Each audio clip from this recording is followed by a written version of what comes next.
Hello, and welcome to this month's Living with Parkinson's Meetup. I'm Chris Kruger, Program Manager for Educational Content with the Davis Phinney Foundation. And like our panelists, I live with Parkinson's. I was diagnosed in 2020. And we're really excited to be here with you. So thanks for joining. Our topic today is going to be lessons that we've learned and lessons that we're still working on while living with Parkinson's. But we also have a couple of important things to talk about, including that we have a new panelist joining us today. So as usual, we'll start with some quick intros. And as we do that, just panelists, just share something that you've learned while living with Parkinson's. And audience, please, while you're in the chat, share some things that you've learned while living with Parkinson's, and maybe even some things that you're still working on learning as we move on to that part of the conversation. So I'll start with Robin. Robin, give us a little background. What are you up to? Hey, everybody. Robin Morades out of Charlotte, North Carolina. I saw in the chat Jim from Chicago. I was in Chicago last week. It was my first time ever going to the city. What a great city. Let's see. I was diagnosed in 2015 at the age of 46. But once I understood the full constellation of symptoms, I've been living with the disease since 2003, 2004, since my early 30s. And let's see, what's something I've learned? I've learned so much.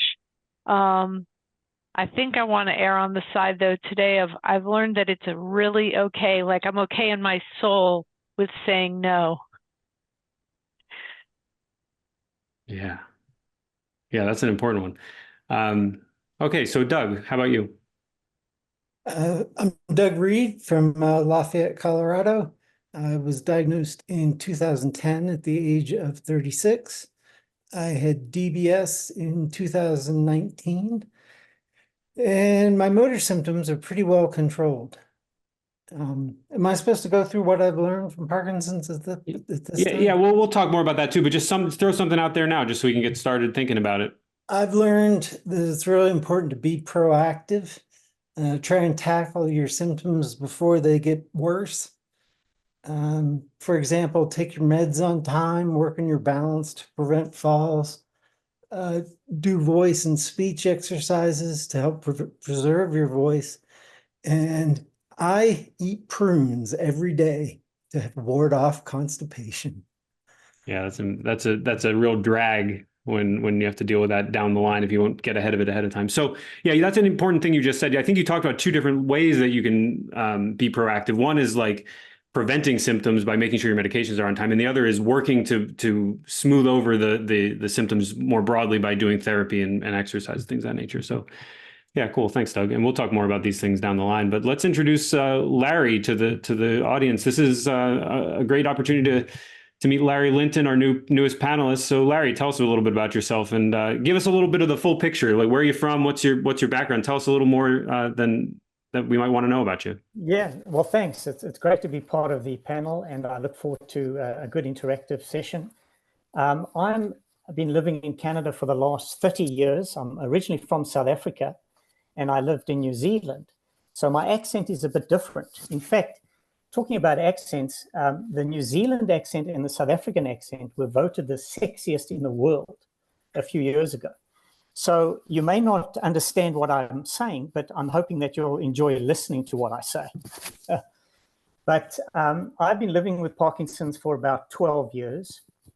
And what I've learned about it is really the way I've looked at living with Parkinson's. You know, the first year or two is all about denial. I'm going to pretend that I don't have the condition. Then when you get to the acceptance stage, I try to outrun, outtrain, and just out-exercise Parkinson's. And I was going to, overcome the challenges and climb that mountain and hold a victory parade at the top of the mountain. But I've realized that Parkinson's actually starts at the top of the mountain, and that it's a drop-down disease. It's a step-down disease. And what I've learned is that it takes away from you over time. But the trick is to hopefully have a longer plateau before the next step down.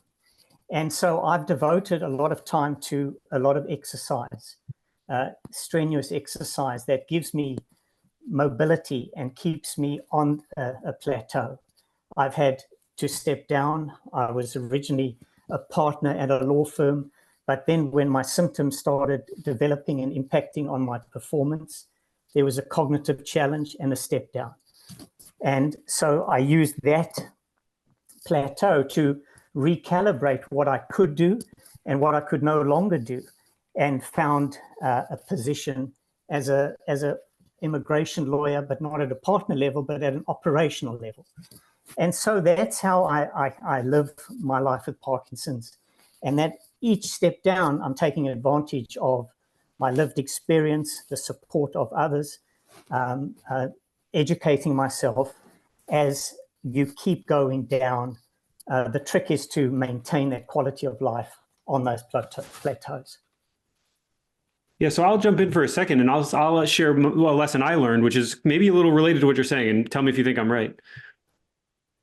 One of the things for me, I used to play a ton of team sports. I was playing soccer, basketball, anything I could play. It was what I did. I played sports. And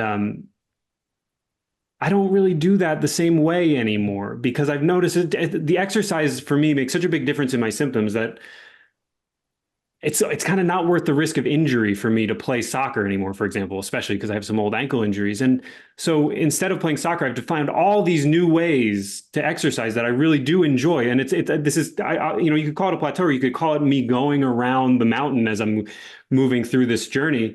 And I've found rock climbing and pickleball, and I like to run and even just fast walk now in a way that I never used to like to do. I was like, I'll never run unless there's a soccer ball for me to chase. But now I found all these new ways to exercise that are exciting and surprising, frankly. I never thought I would rock climb, but I really love it. So maybe that's related to what you're saying. I've just found this new way that the whole world has gotten kind of bigger for me in a certain way with regard to my exercise. And that's been a real blessing for me. And it was a lesson that was a little hard to learn, but I'm glad I learned it. Mm-hmm. Yeah, I think from my perspective, it's the opportunity to keep moving for as long as we can, doing what we can. And Larry, I relate to what you said so much, because in my job, I still have my job, but my staff is stepping in. I don't give live continuing legal education talks anymore. I can do it by Zoom. It's like if I'm hidden behind the camera, I'm okay, but I can't give live CLE anymore. So, my staff has been taking over that. And I've been talking with our group about things I can do, things I can't do anymore. And so that's what's, that's how it shows up for me. Right. Yeah. In my experience, once you get to that acceptance stage, you kind of, what I did is I on a piece of paper, literally on the left-hand side, listed what I had to give up. And on the right-hand side, what I can still do. And it gave me the opportunity to recalibrate and present my own job description that I felt comfortable doing, and then going to market with that job description. So it kind of helped me do that. Well, and I'm also looking at, you guys know I like to do my bike vacation, and I'm reaching a point for the first time. We're going to Crater Lake, Oregon this year, and then next year we're going to Norway. And for the first time in my history, I'm questioning, am I going to be able to do it? Is it going to be okay? And I was planning an African safari and 2 years out, and I thought, I need to not plan 2 years out anymore. I just don't know how I'm going to be. I can plan a year out. I think I can do that, but not 2 years out.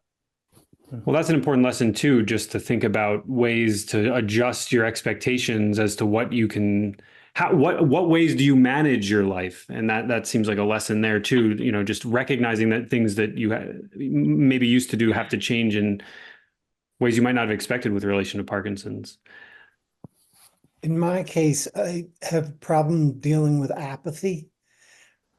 And one way that I've learned to deal with it is just not sweating the small stuff. Let go and pay attention to the important things. Recognize what isn't important. Right. That's what gives me the ability to say no so much easier now. So that actually relates to something that for me too, I have a, if any of my friends are watching this or watch it in the future, they'll laugh when I say that I sometimes have a temper over insignificant things. Like I drop socks when I'm taking them out of the dryer. I'll like get really mad, like gravity was out to get me or something like that.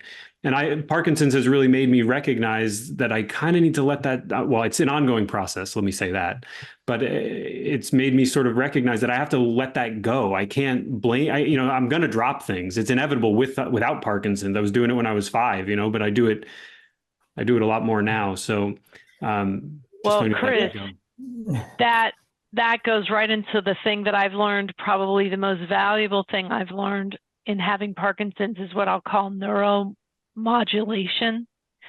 And I would do events for work and I would feel so completely wrecked. I mean, destroyed by the end of them. And I thought it was exhaustion. I thought it was physical exhaustion. So I might take a 3-day weekend to try, this is before I got my diagnosis. I might take a 3-day weekend to try to recuperate. But what I was feeling was neurological exhaustion, which doesn't really, it's 2 different silos of energy. And it can be correlated with like physical relaxation, but it's not for me. And I've learned this process of neurological modulation. I can now tell when I'm getting tapped out neurologically, when I see the horizon line and I'm approaching the threshold, and I know how to back things off so that I don't get so physically exhausted. And I think I really sort of locked this in and understood it when I was getting ready for my DBS surgery in 2020. In 2019, I had to go for neuropsych testing, and you're sitting in a chair, and I did the neuropsych testing and, 3 hours battery of tests, and I was knuckle dragging by the time I left. I mean, I could barely think, I could barely focus, I could barely concentrate. I went home and had to go immediately to sleep. And that's when I really understood the difference between like physical exhaustion and neurological exhaustion. And so it allows me to modulate my inner state. It kind of requires a mindfulness about how I'm doing. And I try to sidestep the emotional booby traps. Some of my friends get very upset with me because I appear like not to care about politics in the way that they do. And I do care about politics. I just cannot afford to get pissed off. And that's just one example. There's so many examples in my life. And, the socks in the dryer, I just go, whatever. I just keep going. I get worked up about so very little today because of that. And I think that was in me from the beginning because of all my tools related to recovery. I think that I had a good, well-developed toolkit, but Parkinson's gives me an opportunity to put those tools more in action. And Robin, you got off easy with a 4-hour neuropsych exam. Mine was 6 hours. And I left it thinking, maybe I do have dementia. It was brutal. Yeah, I felt the same way. Robin, I want to draw attention to something that was just put in the chat by another Robin who said, who asked thoughts on how I can, as a caregiver, help track neurological energy level of my person with Parkinson's. And I'd also just like it if you could maybe say a couple more words about when you talk about neuromodulation, what does that mean? So those are maybe 2 different things. If you could say a little more about neuromodulation and maybe address this question of if you have any thoughts about energy level for Sure. people. I don't know if you can track the neurological energy level of someone else. I mean, it's hard enough to track in ourselves. I think the best way would be to ask the person to like rank difficulty of certain tasks. I can tell when I'm having an off day at work, because when I'm having a really good on day, not medication wise, because I don't take medication anymore, but I can tell when I'm getting neurologically taxed because I don't file papers quickly and easily. I can't schedule things as easily. It's like too hard. And then when I have a really good day, I'm like, oh, I just knocked this stuff out, file this away, schedule these things, cross those things off the list. And it might take me 15 minutes, whereas, you know, the day before, it seemed like I couldn't get that done in 3 hours. So you might want to ask your person to sort of rank on a scale of 1 to 10 how they feel during certain activities, what feels replenishing to them, what feels taxing, because we're all going to have different things that tax us and that rejuvenate us. And what was the second part of your question, Chris? So we've got, how do I help another person? Oh, you're asking what's neuromodulation? If you can just say a little bit about that, yeah, thanks. It's, I don't know. It's like, it's an inner awareness about what's happening for me. Like every time, see my thumb is going, usually when I talk about Parkinson's, my tremor pretty much amps up. And I mean, I have learned how I might be driving in the car and I'll think about something and my hand will start going. And then I think, okay, think about something else. And then I do. I turn my attention to something else. I take a couple of deep breaths and my tremor stops. And when I was going through the deep brain stimulation surgery and I, you know, the bells and whistles are going off, someone's monitoring your blood pressure constantly. And someone would say, you know, I'd hear them go, her blood pressure is getting really high. And then I would breathe and calm myself and calm down. And then I could hear they go, okay, it's stabilized again. And I was an active participant in that process. And so it just takes practice to become aware of how we are and to direct our thoughts to something else, to calm our blood pressure, to calm our nervous systems. That's the best way I can describe it. I'm sorry if I'm not being too articulate. No, it makes sense to me. Go ahead, Larry. Yeah, I was going to pick up on a couple of things there. In terms of what I do, I mean, I mentioned a lot of exercise, but I think equally important to Robin's point is calmness and slowing down and breath work. I do devote 15 minutes of every day when in the mornings before I start my exercise regime to calming, listening to my breath, focusing. And I do find that helps me when I'm stuck in traffic at a red light. I can clue into my breath work to calm me down, and I find that it helps tremendously with anxiety that I do from time to time experience. But the other point I wanted to make is I don't have a definite on-off periods. I'm either on or I'm slow, and mentally as well as physically. But I found that when I go on vacation, my Parkinson symptoms tend to disappear. And you know, when I come back from a vacation and get into my normal routine, I find that I get back into those same areas where I would have experienced freezing of gait or dragging of my right foot. I experience it again. So I'm not understanding what that's all about. I mean, does Parkinson like taking a vacation as well, is my sort of question.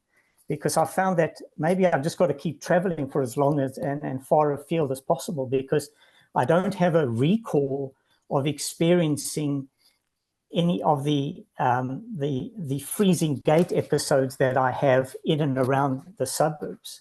That Larry, don't you think it's just, and the same exact thing happens for me, but don't you think that when you're on vacation, you just have more dopamine flowing, you're more excited, you're more motivated, there's difference of, you know, you're doing different stuff, just more dopamine. Yeah, I think it's being relaxed on vacation and having less stress is probably beneficial for your symptoms. Before I had Parkinson's, I always used to joke about post-vacation depression. The best part of vacation was the last day of work, leaving work, when you had the whole vacation in front of you. Yeah. But coming back, if you're still working, I can see how that would be stressful, and stress equals inflammation of symptoms. Right. Right. So I put something in the chat just a moment ago that I'll describe just because I think it relates to what you just said, Doug. I've been dealing with some pain in my ankle. I have no idea if it's related to Parkinson's. And by the way, this is something I'm working on now, is trying to figure out what can be attributed to Parkinson's and what is just like I dropped something on my toe and now my toe hurts. You know, it's like sometimes it's hard to remember all the things you do that might be unrelated to Parkinson's. That anyway, so I've been thinking about this this line between what's related to Parkinson's and what's not. And I've been noticing that I've had this ankle pain lately, which is probably from my soccer playing. And I've noticed that if I'm thinking about that and anticipating a twinge of pain, everything about my gait becomes the like my arms come up like, I'm holding myself very protectively and I'm very small steps and I'm like being very careful and slow. But Tom in the chat had said, one of the things he does to combat low energy is to focus on moving his arms and getting dopamine flowing and just being more active because that helps him. And I think that I've noticed that helps me too. So the more I'm sort of focusing on something that is a limit, whether it's related to Parkinson's or not, the worse my Parkinson's symptoms become. And it's a challenge because if you feel pain, well, that's just really hard to not focus, to not feel that. How do you get out of that? And so actually, Larry, when we spoke the other day on the phone, you mentioned your morning routine, and I started using that routine at the end of the day and focusing on my breathing at the end of the day because I have some difficulty falling asleep, and that's really helped me at the end of the day. So thanks for giving me that idea. It really does make a difference, and I think what's happening is I'm focusing somewhere else. I'm not paying attention to the difficulty. I'm trying to just see it, let it go, and move on. So I think that's been helpful for me. Yeah, I think our journeys with Parkinson's, it makes us our worst critics and we become very internal. I mean, I know my body, but yet I'm 60 years old. So, some of the aches and pains are either from exercise, may not necessarily be from Parkinson's. But to Doug's point is don't sweat it. We don't have to be experts in each and everything, that is related to us. It could be just the natural ebbs and flows of living. Life, and so I try again, based on my experience on that plateau, is just to become more forgiving of myself and giving me permission to feel off on a day and then hopefully come back the next day back on my bike. I don't, as opposed to what I would have done in the first couple of years, that if I experienced a freezing gait and difficulty moving, I would have locked myself in my room and slammed the door and not see my family. But I don't do that anymore. And I think it's just the lived experience gives you the permission to be off on a day. Responding to Kent in the chat, I have a very hard time affecting my speech issues. That gets back to what I was saying about trying to be proactive and get ahead of the problem, the symptom. I'm going to take this opportunity to plug the Parkinson Voice Project. I recently had a presentation in one of the support groups that was focused on the Parkinson's Voice or Parkinson Voice Project. And I think it's parkinsonvoiceproject.org, but they have daily YouTube videos of speech pathologists that are doing exercise specifically for Parkinson's. So, Kent, if you haven't checked that out, if you're not aware of it, I definitely recommend it. That's there are also some go ahead, Chris. Sorry, I just want to plug real quick that there are some physical therapy offices. There are standalone speech pathology offices as well, but there are some physical therapy offices that have speech language pathologists as well. So if you do see a physical therapist, you might ask them if they can help put you in touch with one. I started going to a speech therapist because I was noticing changes in my voice and the speech therapist wasn't. And I'm like, well, here, I do a podcast. Listen to this podcast from 3 years ago. I noticed a definite difference in my voice, but I was paying like $50 a session to do stuff. I'm just going to YouTube now. No offense to any speech pathologists who might be watching, but I can use my diaphragm and say, may me mo my moo. And, in my car, it's like I start articulating words that require a lot of tongue dexterity. And I, talk out loud in my car as the bluebird flies by my window. I just, practice all of those things. Oh, was that breath? Was that diaphragmatic control, Doug? Yeah. My speech Well, pathologist gave me this. That's what I'm having trouble with too when I'm exercising now. And Chris, to your point, I don't know if I'm having asthma or I'm having diaphragmatic control problems because I cannot breathe. So I have an inhaler now waiting for me at the pharmacy to go pick up. And I'm going to go back and we'll find out by process of elimination if it's Parkinson's diaphragmatic control issues or if it's just asthma, exercise-induced asthma. So what are we working on besides? I mean, we've talked about a couple of things. What else are we working on? What I'm working on is a physical challenge. Last year, I trained for pedaling for Parkinson's event, which was 100 kilometers here in Toronto, in one of the suburbs. And I took the time to train for that over summer, completed that. And then in the fall, I transitioned to running.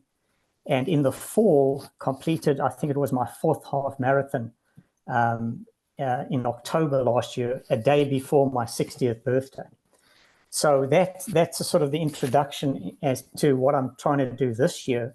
And I'm training for a cross-Canada relay ride with people with Parkinson's coming east and west and meeting in one city in Collingwood to ride 900 kilometers in 9 days to our nation's capital, bringing awareness about Parkinson's. So that is my challenge for this year, bucket list sort of stuff.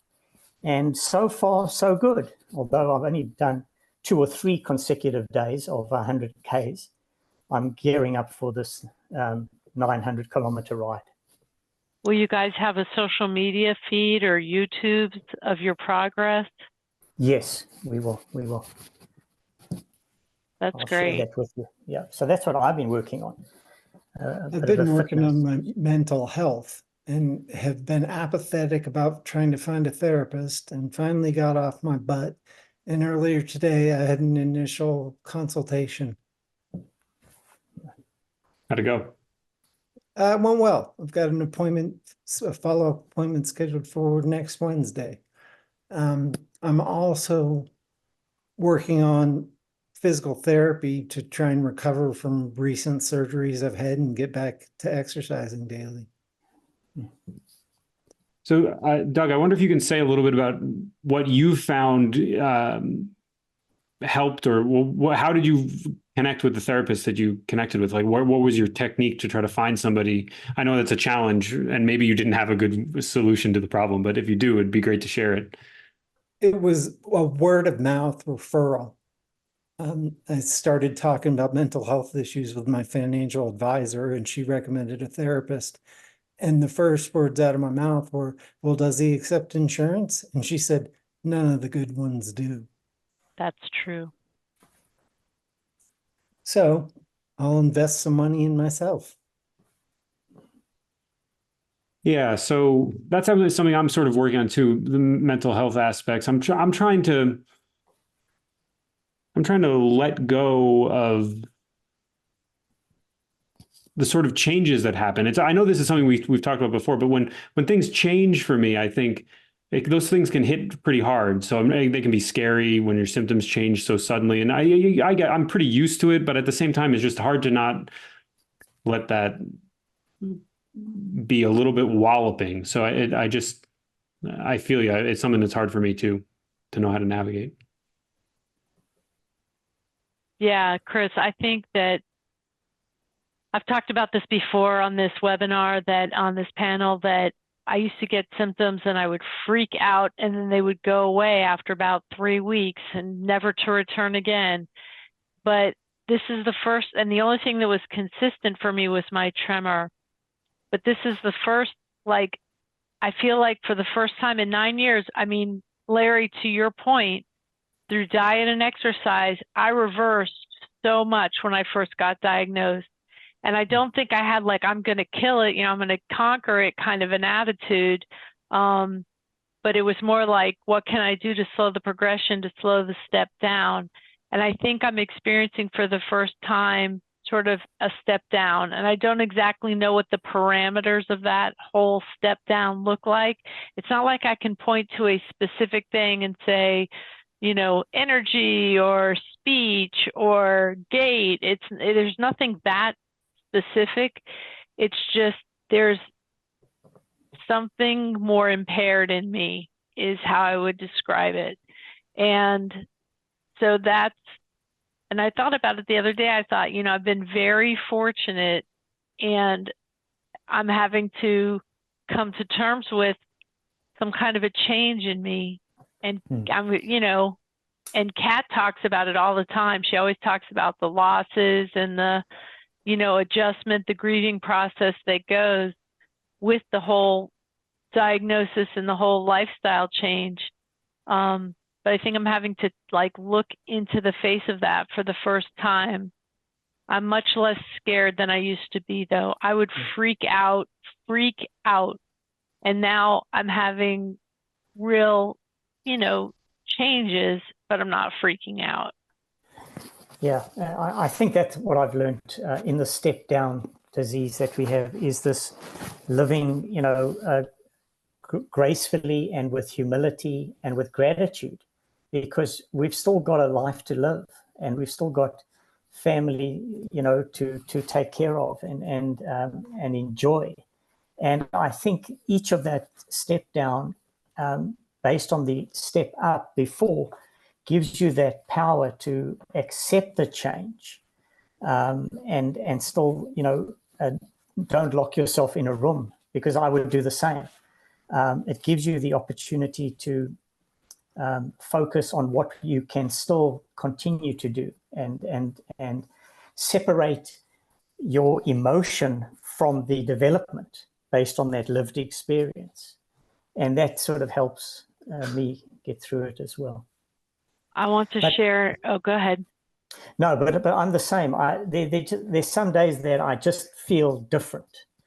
I just know that not what I used to be. I'm certainly, 12 years in, there's things that I no longer can do with confidence. I mean, I don't drive at night, but again, that could be because my vision is just, a 60-year-old vision. But when I just give myself the grace and humility to say no to spending a lot of time out, by 8, 9 o'clock, I'm done. I've got to go to sleep. When you talk about shutdown, I'd rather, have a good night's sleep and get my rest, and then be well enough and strong enough and excited to be waking up alive and then getting back on my bike. I feel a little ambivalent about this step down message. I did initially, because it sounds like we're like descending somehow in a way that it has like a negative tone in a certain way. But the more I think about it, the more I like it, because if you think about the biggest mountains, humans don't survive there. So I like this image that we're moving down to the places where we're coming down to a wider swath of what is possible, and the world gets bigger when you get down there. So I'm coming around to your vision of this step down approach, Larry. I like this now, because we no one lives on the top of Mount Everest, right? We all live down a little bit lower than that. I want to jump into the chat a little bit, because there's a lot of things that are going on there that are pretty interesting. One of the people in the audience said that she fears that she needs to start thinking about DBS. And I wonder if maybe we should talk about that a little bit, because obviously any surgery is potentially scary. And, brain surgery sounds like it should be scarier than most surgeries, although maybe that's not true. So I'm wondering if Doug, you might have something to say about that experience for you when you thought about DBS, and how scary that was or was not for you. Well, when I was diagnosed with Parkinson's and started looking into the therapies and what my future was going to be like, I thought, well, I'm definitely getting DBS at some point. But I worked in the medical device industry. I understood the technology. And when I finally took the leap and met with a neurosurgeon, everything she said made sense in terms of the way she was going to do the procedures. And she said to me that doing DBS surgery was her favorite procedure because the results are so often so good. But it was a leap of, I guess, long story short, it was a leap of faith that I knew I was going to have to take at some point in time. And so I put my faith in my neurosurgeon's hands and got lucky, I guess. I was like Doug. When I got diagnosed, I was so clearly tremor dominant. I knew almost immediately that I was going to have to get DBS. It wasn't going to be a choice for me. And so when I brought it up with my neurologist, who's the head of the DBS program at our hospital system, I thought she was going to tell me, you're a year or two too early, come back and see me. And she said, you're an ideal candidate. You're young, you're healthy, you're fit. And I followed much more the European model of getting the surgery younger to have longer quality of life. They've sort of reversed their thinking about how to treat Parkinson's. It used to be wait as long as possible to get on medication. So you're like, grinding into the ground with your quality of life, then get on medication and then go as long as possible until DBS. And now they've reversed that. It's like, go on medication as soon as possible, have a really good quality of life. When it starts to go down, get DBS. And so that's what I did, is I followed that model. And Doug, you always say that you got your life back. That's exactly how I feel with my DBS. And I know it's not for everybody, and there's no guarantee of, great results. And it took some time to dial in my programming. And I'm on the Davis Phinney webinars for DBS. I was on it when it was the 1 through 3 year mark. I'm on that video, but it was very good for me. Robin in the chat said, how do you know when it's time to look at DBS? And for me, it was a matter of I was either off or dyskinetic most of the time I was awake. And my quality of life just wasn't there. And I watched Davis Phinney Foundation webinar on DBS given by Dr. Kara Beasley, who was my neurosurgeon. And I watched the webinar and thought I should have done this a couple of years ago before my quality of life went down. So for me, it was an easy decision based on the quality of life I was experiencing pre-DBS.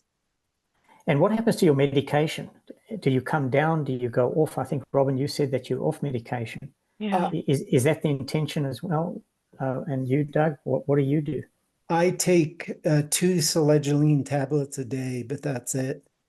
Right. And I was taking a lot of carbidopa-levodopa before DBS. Right.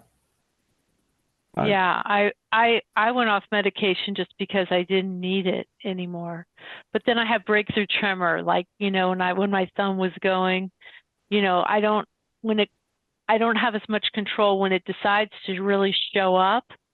I have no way of stopping it. I can do all my deep breathing, but if I'm in a public place, it's sort of a circle of the anxiety building on itself. If, I get self-conscious about my tremor, then my tremor increases. And I don't have any way to really control it now. I do take 1 Stalevo as needed if I'm giving a talk or something like that.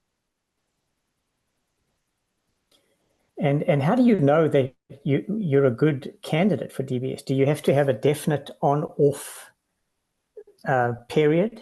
Yeah, they do what they call on-off testing, where you have to be off medication for, I believe it's 12 hours. You go into the neurologist or neurosurgeon's office, completely off meds. They watch you take, or they do Parkinson's assessments, and then you take your meds and they wait for them to kick in, and then you do the Parkinson's assessments again. And if the medication shows benefit, that's a good thing for DBS. Then you have to go through the dreaded neuropsych exam. And is there one more thing, Robin? No, that's all they did for me. We knew I was going to be a good candidate though, but they had, even though I was trimmer dominant and the medicine worked for me, I still had to do the challenge. I had to go in there when I was completely off and take the meds and sit there and wait for it to kick in. And, you know, they do the neuropsych testing as a precautionary measure. But everyone has to do it as a pre-screening measure. I'm sorry to be asking all these questions, but I'm finding it quite fascinating. I mean, how did you feel, if I could just ask one more, how did you each feel being off medication? Because I can't imagine what it would be like, you know, in terms of complete drug-free. How did you feel? Not good. I had my sister drive me to the doctor's appointment. Right. Well, and my tremor was so much my prevalent symptom. I'm starting to have more of the dystonia now, like the pain and the stiffness and the bradykinesia. And I'm like, I used to have to take such high doses of carbidopa, levodopa to control my tremor that I didn't think I had hardly any other symptoms. And now that I don't take any medication, I feel a lot older than I am. I'll just leave it at that. So we're going to be publishing a couple of other pieces of content, which I put this in the chat. So keep your eyes peeled on our blog for some other content about DBS, including when you might consider it. And also, I just wanted to note also that someone in the chat noted that an MRI is usually part of the process as well, just to make sure there's no structural issue in terms of the process of DBS evaluation. Make sure there's no structural issue that might complicate the surgery or perhaps even give an alternative explanation for some of your symptoms. So that's another thing to keep in mind. That's right. I had a screening MRI. I forgot. So did I.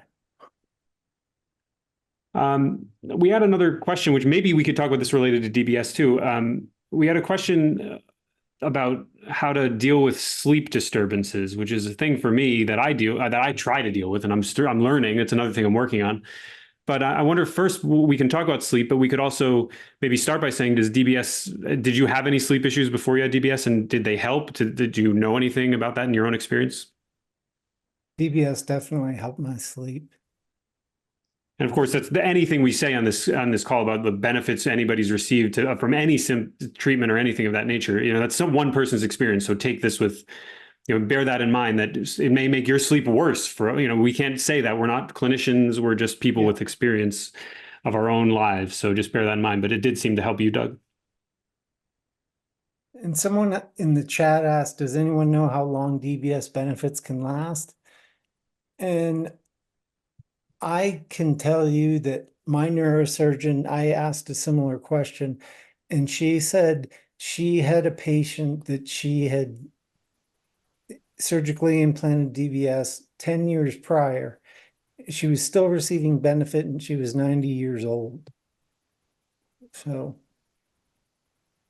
I want to draw attention to something that was just sent to us as the panelists group, just to acknowledge that some people don't get a benefit from DBS also, even though they are approved for it, even though they seem to be good candidates to their clinical team and their care team. So, I want to be upfront and say that there's no guarantee that DBS is going to work well for you. There's also inherent risks to any surgery, and there are specific risks to DBS they're manageable, but you can't always control everything. So I just want to acknowledge that we received that comment that there are people for whom who don't get benefit. And Chris, going back to your question about sleep, I was only once I had DBS and my sleep improved so dramatically that I asked my neurologist about it, and she said part of it is carbidopa, levodopa. One of the side effects is it interferes with your sleep. And she's like, we don't really understand everything why, but a big benefit is you're not taking that medicine anymore. But we always hear from people that their sleep is improved. So I had it's interesting. That's one of the constellation of symptoms. I started having sleep disturbance in my early to mid 30s, very significant sleep disturbance. And I thought it was anxiety. I thought it was early menopause. I didn't know what it was. And it's all tied to the Parkinson's stuff. Yeah, so I want to add that I can appreciate the way that somebody might experience levodopa as a problematic feature of their sleep, but it's certainly the case for me personally that if I don't take a dose before I try to go to sleep, it's much harder for me to fall asleep. So I think it's hard to know what the cause is there, but I think that for me, if I don't take it, I have a much harder time staying asleep and falling asleep. And even if I take a half tab in the middle of the night, it helps me stay asleep. I'm not saying that I'm not recommending anyone follow in my footsteps in this regard, but for me, my personal experience is that if I don't do that, my sleep is terrible. And so I wish it weren't the case, but that's what I do. But this hammers home the point about why everybody has to have agency, because everyone is so different. And just because something works for me, it's the opposite for Chris. And that's why you have to, don't be afraid to challenge your doctor. Don't be afraid to talk about what's really happening. There's sort of an ethos around, well, my doctor said it, so I guess it must be, gospel truth. And no, you get to say, that's not working for me. This is one of the diseases that it's so individual. Our quality of life is so dependent on us having agency and taking action where we can, because no doctor is going to be able to really prescribe exactly the right whatever for us. We have to figure out what that is. Yeah, I agree with that. With the exercise that I've been doing, my doctor has allowed me to wean off as much as my levodopa as I feel comfortable doing. I haven't taken up that challenge yet. I'm a bit nervous about it because I don't want to, go through a negative cycle. But sleep for me, it's easier to fall asleep, but once I'm awake, I'm up, and that could be the window between 3 and 6 o'clock every morning. But then I get going. Falling asleep is not the issue. I think that's based on my exercise. But it's interesting because I'm going to test this as I train and do longer hours leading up to this bike ride. I do want to see how far I can take this levodopa reduction before seeing the doctor again in a couple of months. My sleep is definitely affected by the amount of exercise I get during the day. I broke my leg a year ago. I've been talking about it so much, I'm probably boring some people. It's news to me. Well, there you go. When I broke my leg and I was recovering, I wasn't exercising, and my sleep was horrible. Yeah, so that drives home Robin's point that you kind of have to dictate the terms on which you're exploring your experience. You have to be open to trying new things and communicating those things you try and what helps and what doesn't help to your care team, because it's a team effort and you're the captain of the team. And if you notice that exercise helps your sleep, that's meaningful information for you personally, and you should probably share it with your care team. And if your levodopa helps you with sleep, maybe that's worth noting to them too. And it's certainly worth noting to yourself, because you can live well with whatever is going on with your Parkinson's, and it's just a matter of being proactive and approaching the situations you're facing as thoroughly as you can, given the circumstances you're in. So we're at the hour mark now, and I think we'll wrap up and call it a day. I really appreciate everybody joining us today, and thanks, Larry, for joining us. It's great to have you on board. We'll see you all next month. I believe our meetup is the Thursday, June 20th, I believe is the third Thursday. We're always the third Thursday, so we'll see you then. And thanks again for joining us, everybody. See you soon. Bye, everyone. Bye-bye.